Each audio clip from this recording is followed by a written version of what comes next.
Good morning and welcome to Allen Avenue Unitarian Universalist Church's in-person and online worship. Whether today is your first time here or you've been coming for years, we're so glad you're with us. My name is Norman, and we're a growing community that transforms lives through the power of love. Our mission calls us to celebrate diversity, encourage spiritual growth, and promote social responsibility while we travel on and care for the earth. Welcome also to those at home who are joining us on Zoom.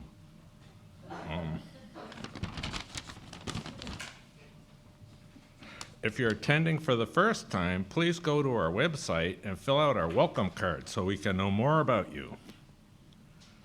Oh, there's announcements. Good news, we have some baked goods left from the sale yesterday at the yard sale, which was just a gigantic success of camaraderie and repurposing things, and it's just tears of joy. Don't be alarmed.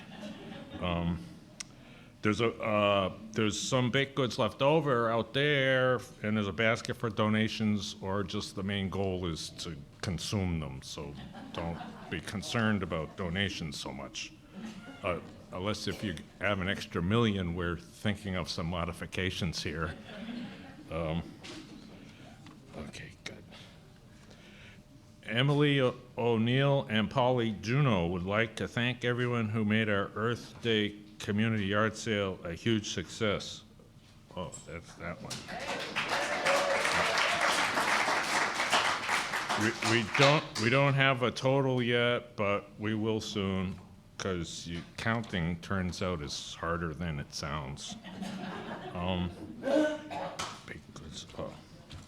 There's a meeting in room 7-9 to discuss bylaw changes following service today.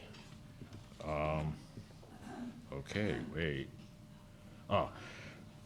Now we invite you to take this opportunity to silence your cell phones so we can be fully present to one another. After service, please grab a cup of coffee in a kitchen window and stay for conversation. We encourage you to find someone you've never met before and introduce yourself. Those on Zoom may stay on and connect with one another. Now let's center our hearts and minds with the ringing of the chimes.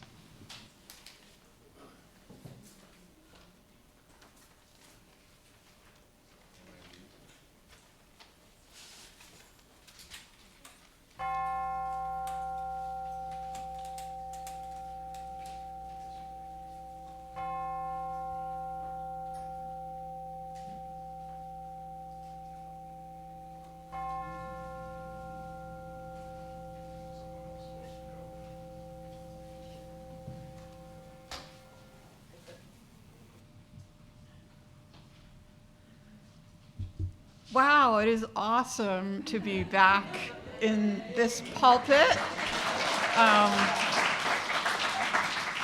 and to look out on faces that are familiar, some of you, and new, which is great. I think, Allen Avenue's first intern minister in, Dave, was it 2014, 15? Do you know? Yeah. And I am now the Minister of Lifespan Faith Development in Concord, New Hampshire. And is it Tara or Tara? Tara invited me to come be here with you today, and I joyfully accepted. It is so good to see you all. And I wandered around. First thing, I drove in, and your parking lot is gorgeous. It's not a mud puddle. I wasn't afraid for my car, so good job, you did that. The bathrooms, you now have accessible and gender-neutral bathrooms. Congratulations on that.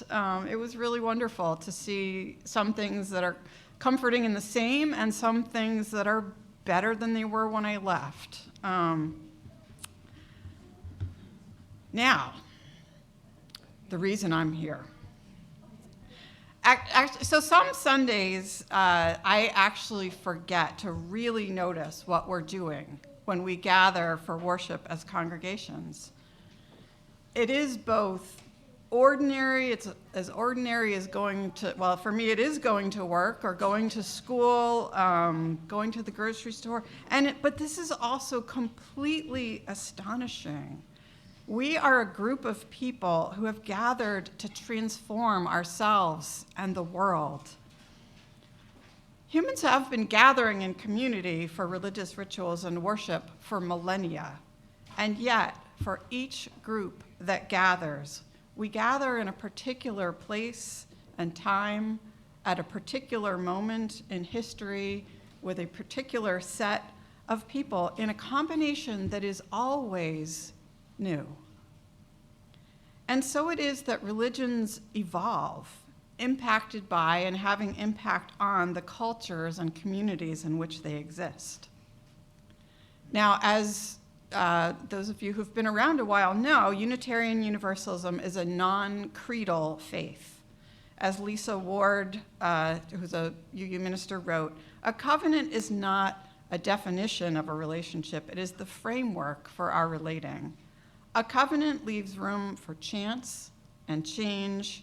It is humble toward evolution. It claims, I will abide with you in this common endeavor, be as present as I can in our becoming. This calls for a level of trust, and courage, and sacrifice that needs to be nurtured, renewed, and affirmed on a regular basis. And when Tara first invited me to come, I asked, is there anything you want me to say to them that would be easier for me to say than you? You know, do they need admonishment on any particular topics? Or would you like me to perhaps talk about Article 2? And she said, Article 2, I haven't gotten to that yet. That would be great.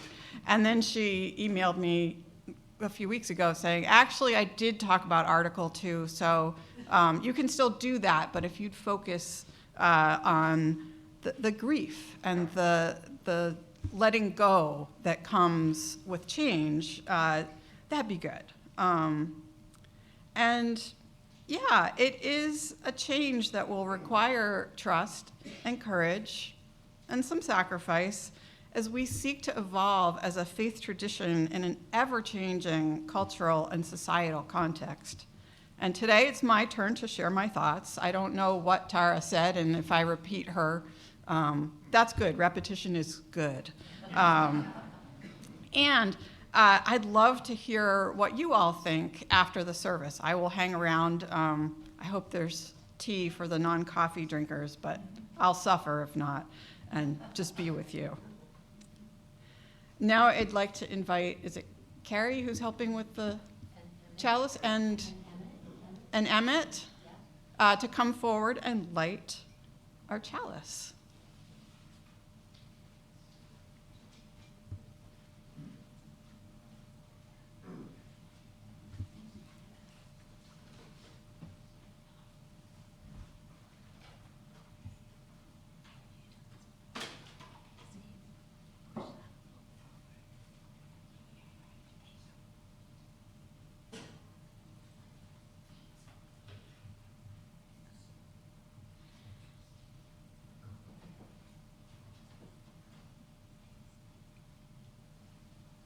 Thank you, Emmett. As we light this chalice, may its light serve to center, inspire, and guide us. May it bring comfort, clarity, energy, and vision as we gather this morning to be reminded of our highest aspirations. And now I invite you to rise in body or spirit as we sing our opening hymn, number 1010, We Give Thanks. Hit it, Dale.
kids are kind of already forward. I haven't done a time for all ages here since this fancy setup has been here. Ah.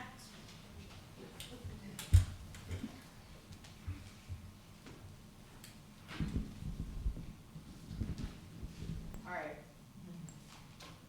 I know that. John, does this mess you up if I use this? No, okay. All right. It messes me up. I need more cord here. Is there more cord? Yay. I was taught in seminary to get proximate. Proximate is a fancy word for close. So I wanted to get close to you guys. So Unitarian Universalism is, we call it a living tradition. If you guys look at the hymnal, hi. Hey, Pizza Ninja. Corey. What's this? A book. What book is it? Do you know? Music. It is a music book. It has the songs that we sing at church, and on the cover it says "Singing the Living Tradition." So, what's a tradition? Yeah. It's what someone does. Do you have to do? Is it everything you do? No.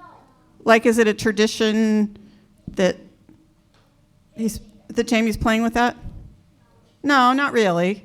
It could be, but it's something that we do again and again, and maybe something that your parents did, maybe even something your grandparents did, maybe something your great-grandparents and your great-great-grandparents did. Your great-great-grandparents may well have gone to church, just like you're at church today. So church, Unitarian Universalism has a tradition. People have been coming to churches for centuries. But it also says we're a living tradition. How can you tell if something's alive? Corey, you're my man. If it moves, yes. What else do things that are alive do that things that are not alive don't do? It could walk, maybe. Not everything that's alive can walk, though. That tree out there, that tree was right there when I was here 8 years ago. It has not been able to walk anywhere. But is it alive? What can it do as a tree that can't walk anywhere? It can grow, yes.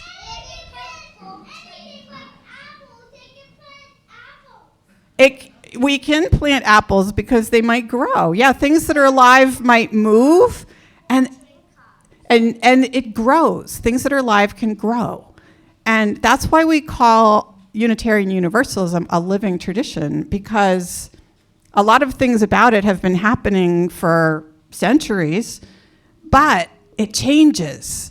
And with new people and new ideas, the church grows and becomes something that's sort of the same. The tradition, you can still kind of see that tradition, but it also is changing. And so I've been thinking about, there's grown-ups are talking about changing something big about Unitarian Universalism. Have you guys heard about the 7 principles in your RE classes? You do, yeah. So the 7 principles, they're a tradition, but they're not as old a tradition as some of us might feel like. Unitarian Universalism as a thing, the Unitarians and the Universalists used to be like 2 separate families, and they sort of got married the year I was born. So 1961, the Unitarians and the Universalists had their first meeting together and joined their national organizations. Not all the churches joined each other. In the town I come from, the Universalists didn't really they didn't want to change like that. And they didn't. And they didn't grow either, and their church eventually closed because there weren't enough people to keep it going. So being able to grow and change is really important to being able to stay alive. And I feel, what do you think might be one thing that has stayed the same? What's really important about Unitarian Universalism that has stayed the same? Yes.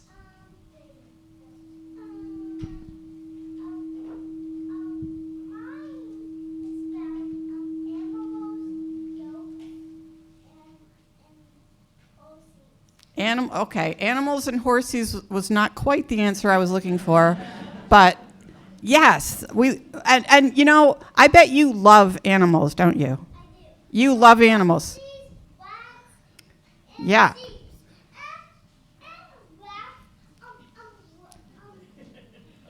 I love rats too, actually. I used to have a lot of pet rats. Yeah, rats don't live very long. So they had a good life, and then they died. Yeah. Okay, yeah, they only live to about. Do you have pet rats? You know a lot about them already. No. All right, but I'm going to try to pull us back to the point I was trying to make. This is always a danger when we get chatting that we might go off topic. One of the things that Jesus taught that I think is still the same about, and Unitarians and Universalists used to be Christian, that Jesus was the main guy, and Jesus taught that the most important thing we can do is love each other. And that is something that I think is, do you think Unitarian Universalists think it's important for us to love each other? Right. And that's what the grown-ups who are talking about maybe changing the 7 principles have said, is we want to keep love at the center. So that's my message for you about it. If somebody asks you what's the most important thing about your church, you can say, it's that we love people. We love everybody. Yeah, I'm not calling on you again. I've learned my lesson. It was great to meet you guys. Thank you so much. And I think now the kids do something to go on their way that is different than anything I know. So I'm going to watch with interest what you do.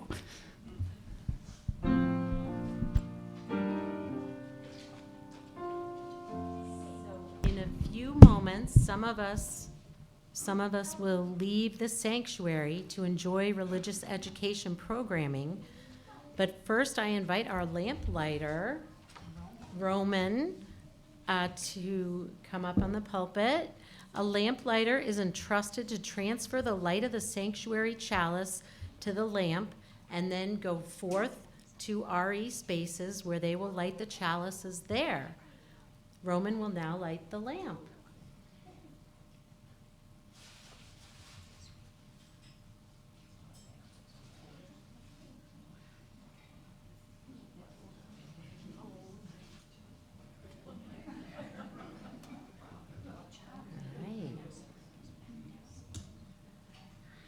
Awesome. I invite those going to RE to follow the lamplighter as we carry the flame, expanding our sacred space.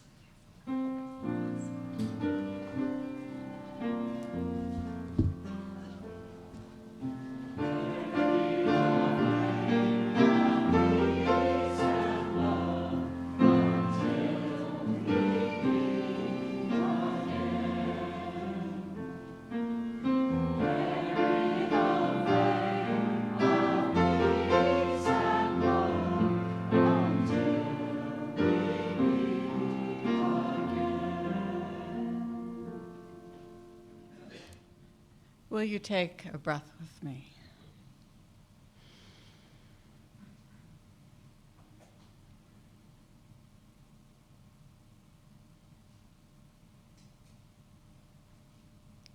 I invite you into a spirit of prayer and meditation, perhaps closing your eyes, feeling your body, feeling how you're connected to the earth through your seat, through your feet.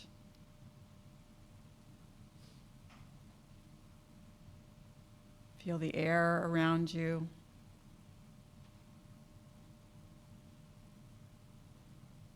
Notice any sounds.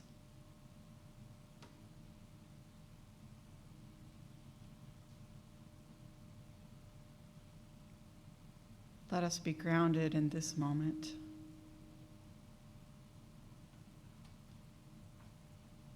And may we open our hearts in a spirit of compassion, gentleness, and caring for one another, for the sorrows that come to each life, for the grief we experience at the loss of the people we love. Let us be grateful for our ability to feel empathy and compassion for our friends.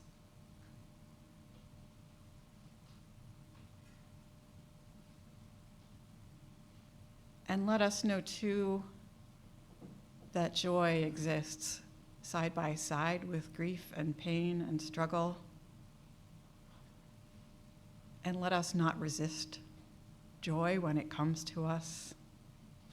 May we open our hearts also to the small, sparkling moments that brighten each day, and to the bigger joys and celebrations that fill us and excite us and thrill us and give us resilience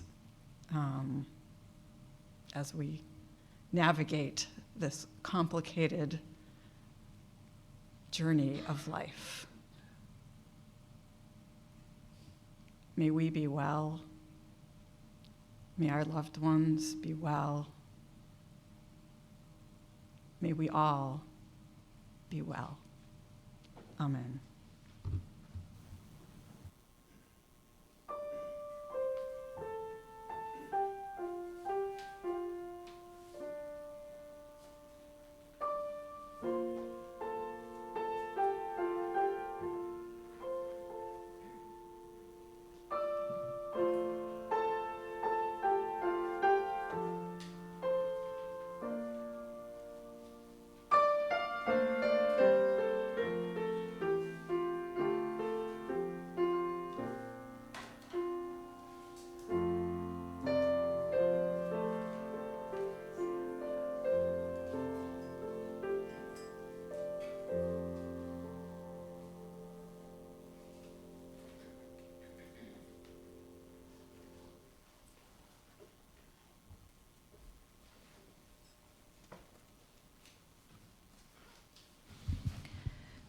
We are a freely gathered, open, and welcoming faith community supported by your contributions.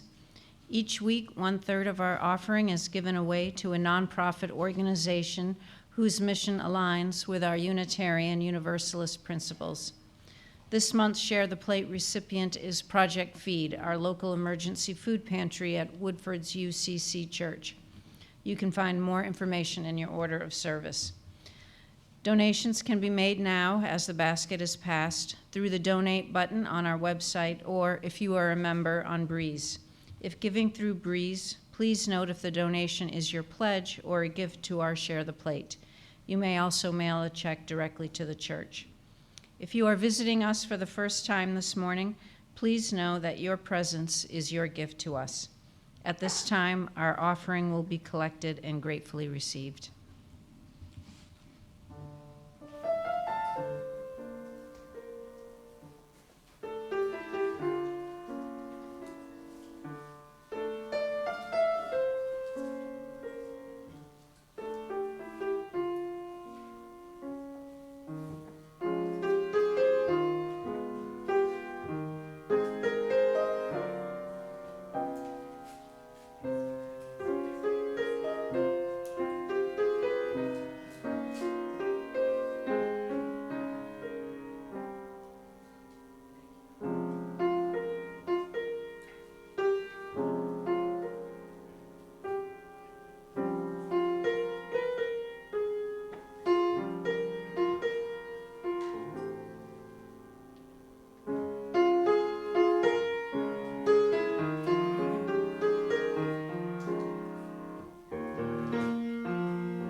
May we be transformed by our giving.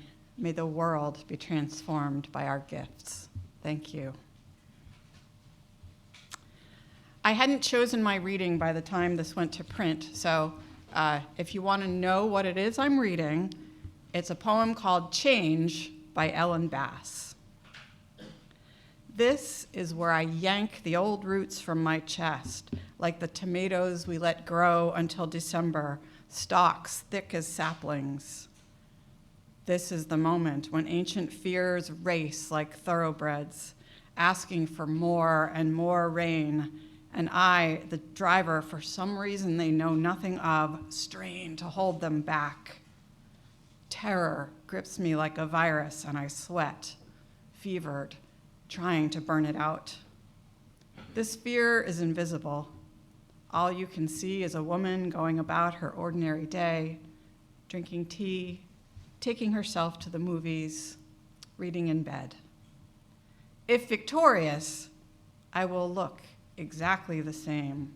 Yet, I am hoisting a car from mud ruts half a century deep.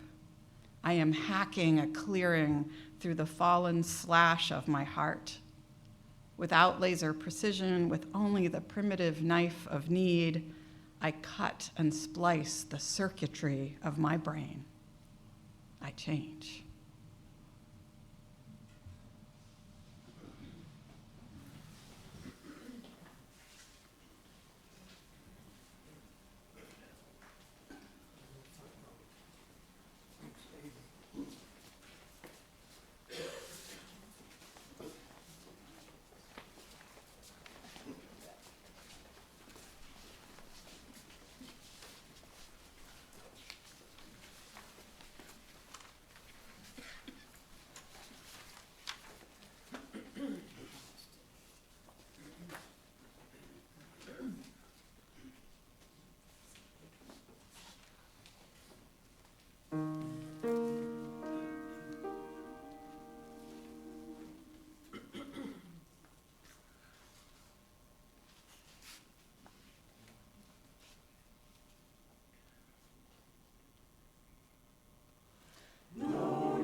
When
I just kind of want to install that. That was gorgeous. Thank you, choir.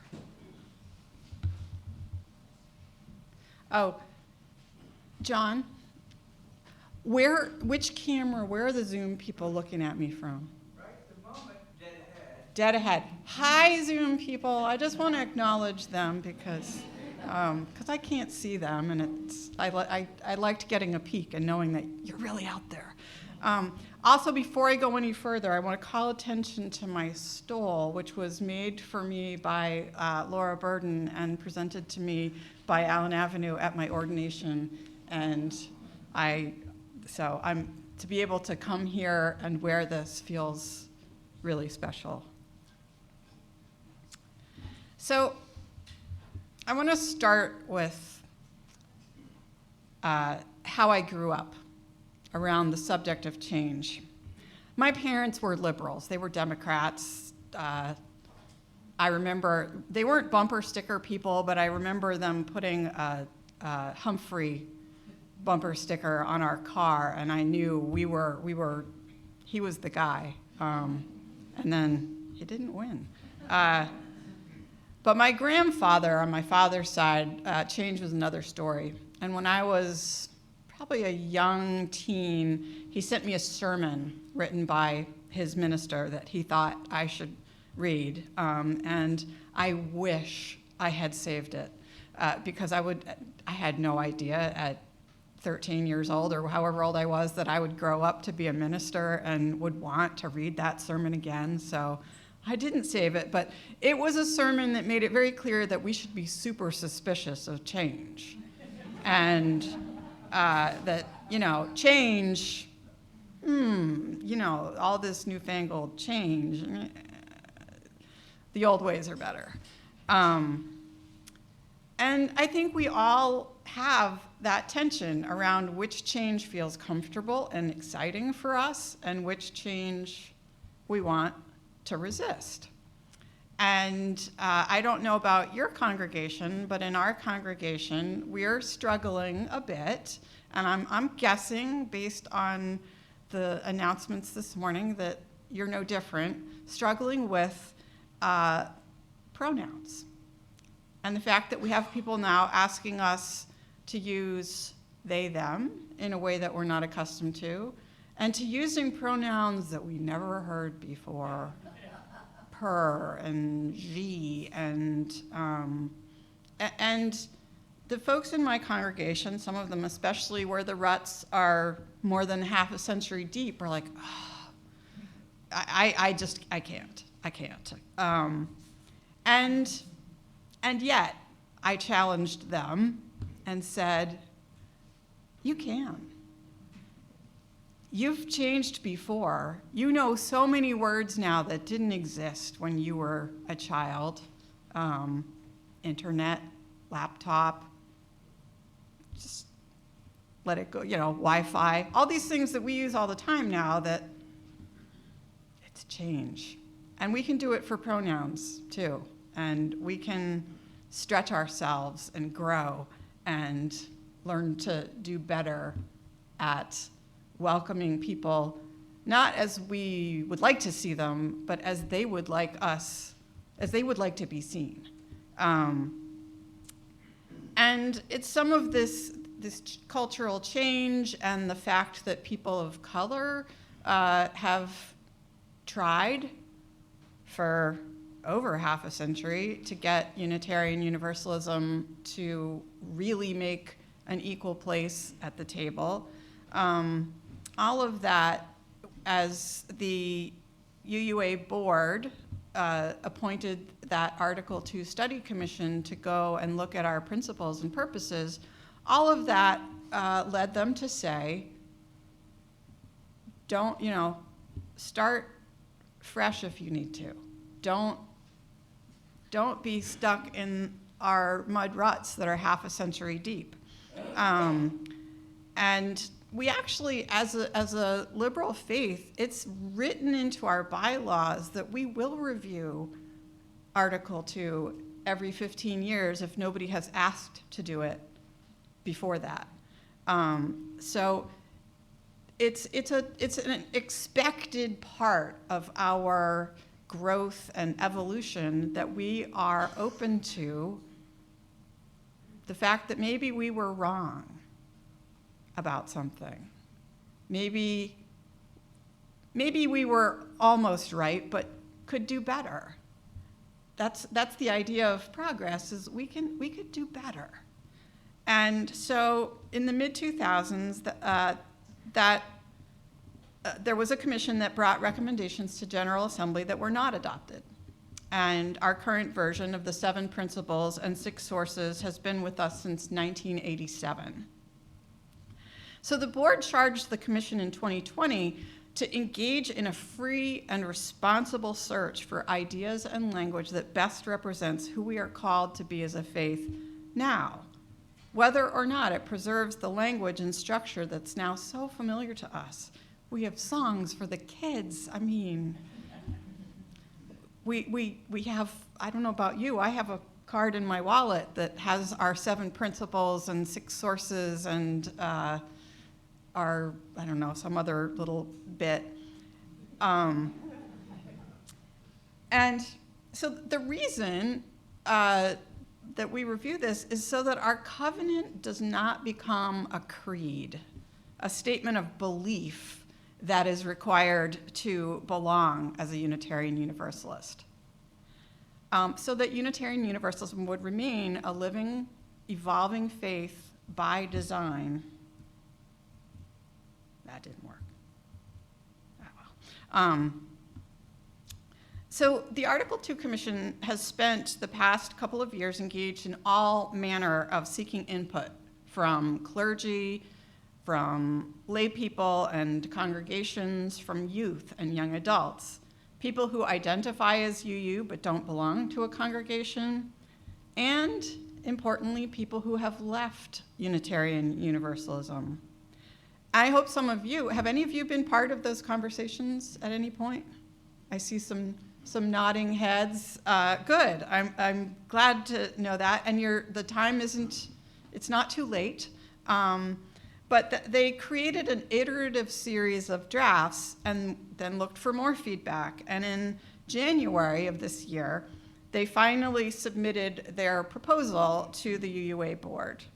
And there will be another opportunity for congregations to weigh in at a mini assembly that's coming up in May, proposing any amendments to the language before it goes to General Assembly for discussion and voting in June of this year. And I noticed in your order of service bulletin there was something about signing up to go to GA. It's going to be an exciting year, and if you can, do it.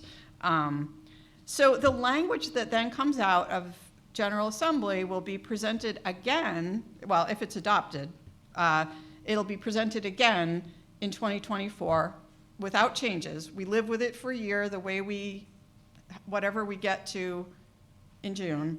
And then it has to pass by a 2/3 majority to become a new bylaw. And notice this is a bylaw of the Unitarian Universalist Association. There is all kinds of dismay and pearl clutching and objections to the new Article 2.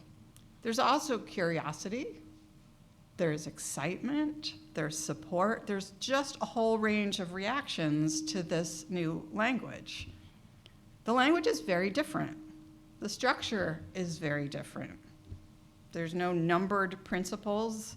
There's not a bulleted list of sources.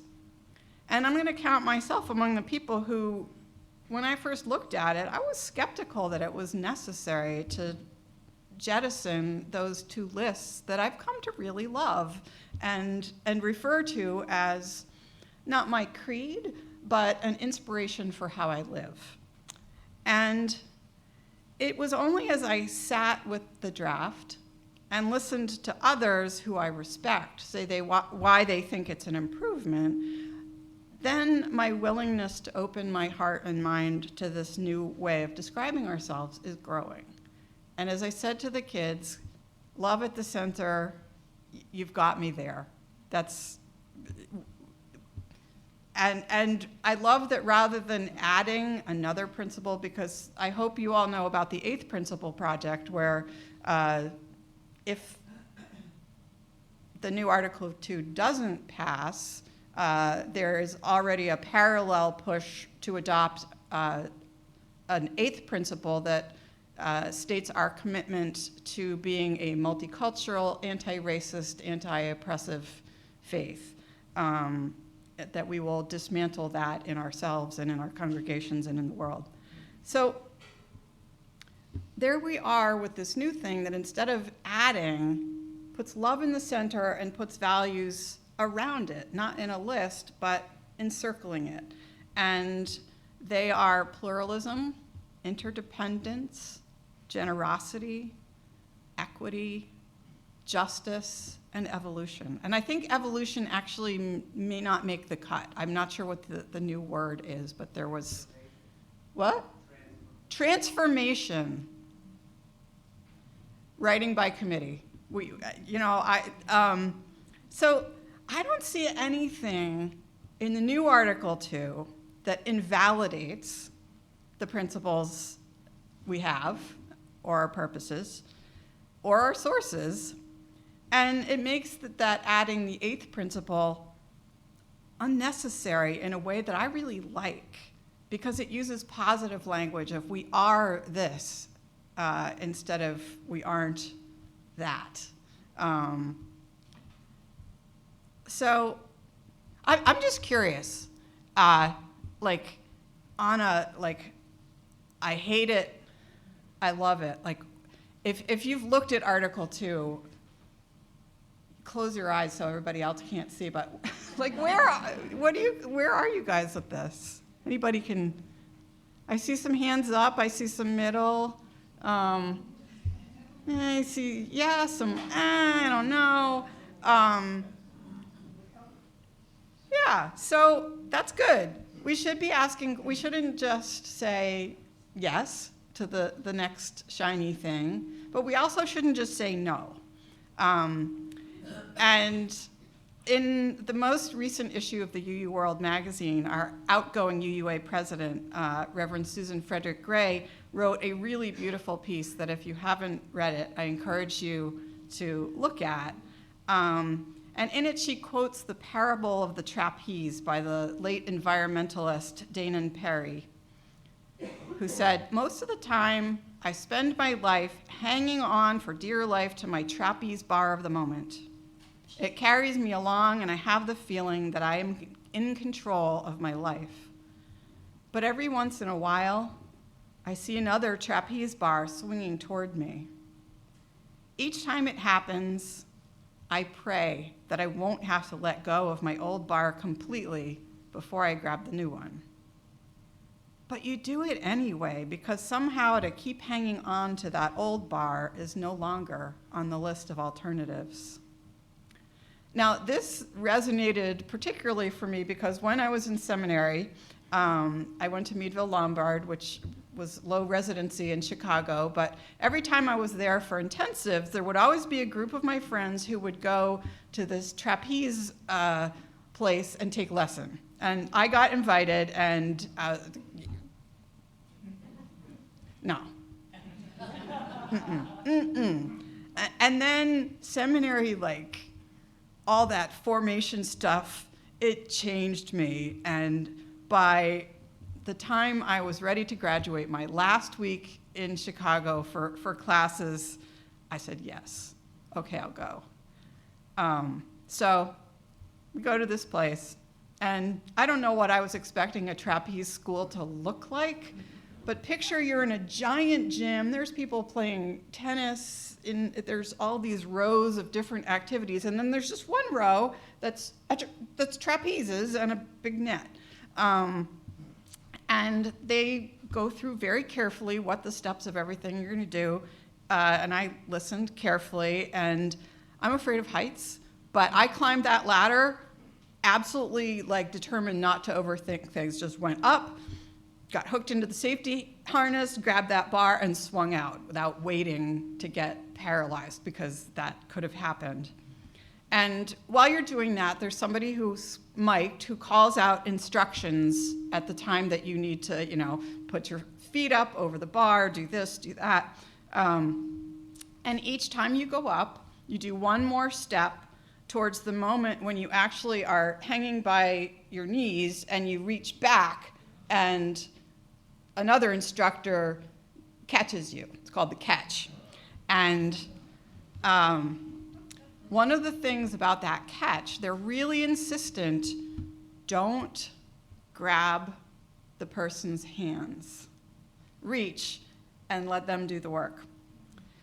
Well, when you're swinging from your knees up high over a gym floor, I will tell you that your instinct is to grab hold of whatever is available. And I found out why you don't do that. I landed in the net with a badly bruised hand because the instructor has to let go if you do that. And there's a net, so it's fine, and you're in a harness. It was all safe except for my poor hand that had gotten, I don't know, somehow kind of crushed. But I tried again, and instead of trying to hold on, I truly let go. And I was caught. And Susan Frederick Gray said that since reading that parable of the trapeze, she's been watching blind and disabled aerialists doing trapeze and other up in space kinds of things. And she noted that when trapeze artists let go, they don't free fall. There's a momentum carrying them as it carries us all. Our values, our history and ancestors, our spiritual imagination of the beloved community. These give us the momentum and draw us forward always. And as a covenanted spiritual community, she says, none of us are swinging alone. We belong to each other and are a source of strength and courage for the journey. Now, there are a few voices, some of them loud, warning of grave danger if the UUA, and it's the UUA, basically takes away our 7 principles. That our faith will be unrecognizable, and we shouldn't do that. I'm really not worried. It's a bylaw change. And we can continue to discuss and be inspired by our history, by the principles and purposes that have brought us this far, and yet let the momentum carry us forward and reach out for a new bar. It's scary to let go when it feels like everything is moving, but it's in letting go that we can grasp onto new possibilities. And Tara did, as I mentioned, Tara suggested that I talk to you about the grief of letting go. And if you're feeling that, I would love to talk to you about it afterwards. And I encourage you to talk to one another. But I also encourage you to just kind of sit with it. And as you hear people objecting to the change, notice who benefits if we stay the same. And notice who's asking for the change that might be hurt. People of color are asking for this change. LGBTQ folks are asking for this change. People who are living on the margins are asking us to reframe and rethink how we are together in community. And I think it's really important for us to be ready to let go and reach out. That was actually one of the things the instructor would call to you was reach. And it's a trust, because the reach may feel like it's behind you and you can't quite tell what's there. But I'm not feeling any grief. If Article 2 doesn't pass, I'm not worried that our faith will perish. And if it does, I'm not worried that our faith will perish. But I'm hoping it will, because it feels like a reach toward the future that I want to belong to and that I want for our children. A future that keeps love at the center. Amen and blessed be. I invite you to rise for our closing hymn. It's number 1020, Woe Ya Ya. The road may be muddy and rough, but we'll get there.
In Concord, we extinguish the flame, all saying these words together, but I'll do them for you since you probably don't have them ready to go because I'm not at home right now, but it's been so good to visit. We extinguish this flame, but not the light of this faith we share, the warmth of community, or the fire of commitment. These we carry in our hearts until we are together again. The kids took the thing. Or I don't know where it is. Go out into the world in peace. Honor one another. Listen with an open heart. Stay curious. Have courage. Be kind. And live always the way of love.